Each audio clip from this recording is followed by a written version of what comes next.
नमस्कार, सार news UP में आप सभी श्रोताओं का स्वागत है। एक्शन में योगी सरकार, माफियाओं की 1800 करोड़ रुपए की अवैध संपत्ति जब्त। उत्तर प्रदेश पुलिस ने माफियाओं और गैंगस्टरों की कमर तोड़ने और उनकी गतिविधियों पर लगाम लगाने के लिए राज्य में उनकी 1800 करोड़ रुपए से अधिक की अवैध संपत्ति को जब्त करने का और ध्वस्त करने की कार्रवाई की है। अपर पुलिस महानिदेशक कानून व्यवस्था प्रशांत कुमार ने पीटीआई भाषा को बताया कि माफिया और गैंगस्टरों की कमर तोड़ने और उनकी आपराधिक गतिविधियों पर लगाम लगाने के विशेष अभियान में हमने उनकी 1848 करोड़ की अवैध संपत्ति के जब्तीकरण ध्वस्तीकरण की कार्रवाई की है। यह एक रिकॉर्ड है क्योंकि पहले कभी इस तरह की कार्रवाई नहीं की गई थी। उन्होंने बताया कि अप्रैल 2017 से शुरू हुए और जुलाई यानी पिछले महीने तक चले इस अभियान के तहत गैंगस्टर अधिनियम के तहत कुल 13,801 मामले दर्ज किए गए और 43,294 आरोपियों को गिरफ्तार किया गया तथा 630 लोगों के खिलाफ राष्ट्रीय सुरक्षा कानून के तहत कार्रवाई की गई। ओबीसी जनगणना को लेकर मायावती का ऐलान, बसपा करेगी मोदी सरकार का समर्थन। ओबीसी वर्ग की जनगणना को लेकर जारी बहस के बीच आगामी यूपी विधानसभा चुनाव से पहले बसपा प्रमुख मायावती ने इस मसले पर मोदी सरकार को समर्थन देने का ऐलान किया है। बहुजन समाज पार्टी के सुप्रीमो मायावती ने शुक्रवार को कहा कि देश में अन्य पिछड़ा वर्ग समाज की अलग से जनगणना कराने की मांग पर केंद्र की मोदी सरकार अगर कोई सकारात्मक कदम उठाती है तो बसपा संसद के अंदर व बाहर भी इसका समर्थन जरूर करेगी। दरअसल देश भर में ओबीसी जनगणना की मांग के बीच मायावती ने ट्वीट किया, देश में ओबीसी समाज की अलग से जनगणना कराने की मांग बसपा शुरू से ही करती रही है तथा अभी भी बसपा की यही मांग है और इस मामले में केंद्र की सरकार अगर कोई सकारात्मक कदम उठाती है तो फिर बसपा इसका संसद के बाहर और अंदर भी समर्थन जरूर करेगी। रक्षाबंधन के अवसर पर भव्य कार्यक्रम का होगा आयोजन, सीएम योगी करेंगे महिलाओं बेटियों को सम्मानित। यूपी की बेटियों के लिए इस बार रक्षाबंधन पर्व बेहद खास होने वाला है। पर्व से एक दिन पूर्व 21 अगस्त को मिशन शक्ति 3.1 शुभारंभ के साथ योगी सरकार महिलाओं बेटियों को कई बड़े तोहफा देने की तैयारी में है। सबसे ज्यादा तोहफे महिला पुलिसकर्मियों के लिए होंगे।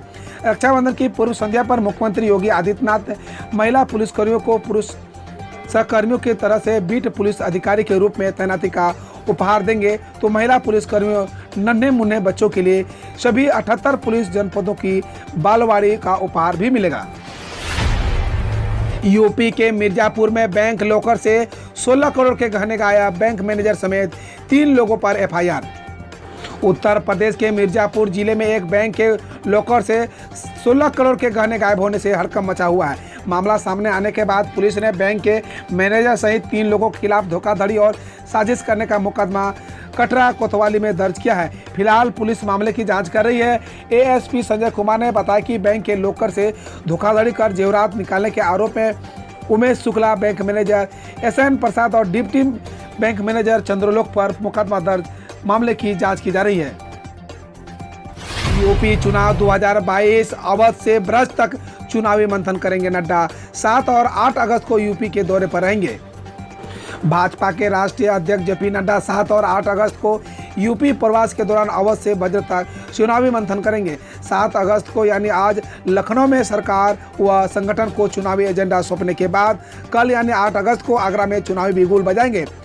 नड्डा शनिवार को लखनऊ पहुंचेंगे। इंदिरा गांधी प्रतिष्ठान में सुबह 11 बजे नवनिर्वाचित जिला पंचायत और क्षेत्र पंचायत अध्यक्षों के सम्मेलन को संबोधित करेंगे।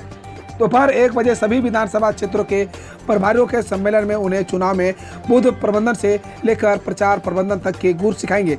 दोपहर 3 बजे प्रदेश भाजपा मुख्यालय में मुख्यमंत्री योगी आदित्यनाथ और पार्टी के प्रदेश अध्यक्ष स्वतंत्र देव सिंह की मौजूदगी में कोर कमेटी की बैठक लेंगे। चुनाव प्रभावित करना विपक्ष की चाल, हर संसद सत्र में लाना है नया मुद्दा, सीएम योगी आदित्यनाथ ने कहा। मुख्यमंत्री योगी आदित्यनाथ ने संसद सत्र में विपक्ष के हंगामा करने पर शुक्रवार को बड़ा हमला बोला। लखनऊ के इंदिरा गांधी प्रतिष्ठान में भाजपा की आईटी सेल के कार्यशाला में सीएम योगी आदित्यनाथ ने समापन सत्र को संबोधित किया। सीएम योगी आदित्यनाथ ने पेगासस मामले को लेकर विपक्ष पर हमला किया। उन्होंने कहा कि विपक्ष के पास कभी भी कोई मुद्दा नहीं होता है। संसद के हर सत्र में बिना किसी तथ्य के हंगामा करना इनकी आदत सी हो गई है। बेवजह संसद को ठप किया जा रहा है। हर चुनाव को प्रभावित करना इनकी चाल है हर संसद सत्र में तथ्यहीन नया मुद्दा लाकर हंगामा करते हैं। यह लोग तो जनता के साथ धोखा कर रहे हैं। इनकी एक ही मकसद है, अपना तथा सरकार का समय बर्बाद करना। महंगाई और भ्रष्टाचार के खिलाफ ताज नगरी की गली गली में घूमेंगे समाजवादी साइकिल। आगामी विधानसभा चुनाव को देखते हुए समाजवादी पार्टी के सक्रियता बढ़ा दी है। छोटे लोहिया यानी जनेश्वर मिश्र की जयंती पर समाजवादी पार्टी ने समाजवादी साइकिल यात्रा निकाली है। अब ये यात्राएं गली गली निकाली जाएंगी। इस दौरान बेरोजगारी, महंगाई, भ्रष्टाचार, पुलिस उत्पीड़न आदि मुद्दों को उठाया जाएगा। इसके साथ ही सपा सरकार की उपलब्धियों और सपा की नीतियों के बारे में लोगों को जागरूक किया जाएगा। आधार कार्ड व किसान बही दिखाने पर मिलेगा उर्वरक।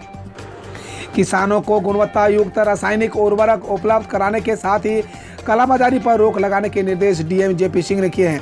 उन्होंने कहा कि जिले में यूरिया और डीएपी की कालाबाजारी होने पर संबंधित के खिलाफ कार्रवाई की जाएगी। आधार कार्ड व किसान बही दिखाने पर यह मिलेगी। मेजर ध्यानचंद के नाम पर होगा खेल रत्न अवार्ड। सीएम योगी ने पीएम के फैसले का किया स्वागत।